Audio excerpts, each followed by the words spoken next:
Hello guys, कैसे हैं आप सब अच्छे हो। तो गाइस अभी जो कि हमारे सेकंड दुकान है, जो भी उसका मैं आपको वीडियो बना रहे आपको मैं बताता हूँ। जो कि चलो अभी हम जा रहे हैं दुकान, जो कि उधर की साइड में आपको जो कि वीडियो बनाने वाला बहुत ही अच्छी दुकान है, सेकंड लगानी और आगे आगे आप वीडियो में देखते रहना। चलो गाइस, ये देखो गाइस, साइड टैक्स नाम की जो कि दुकान है सूरत में, Bombay market, old Bombay market है। और ये अंदर से ऐसा कुछ है, शेड जी बैठते हैं, ये बैठने जो कि आते बाहर, ये साड़ियाँ बाहर। इधर होलसेल की दुकान है जो कि बहुत ही अच्छी चलती है। और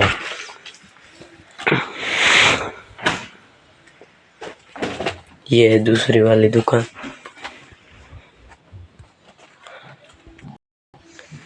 आ देख कैमरे की क्वालिटी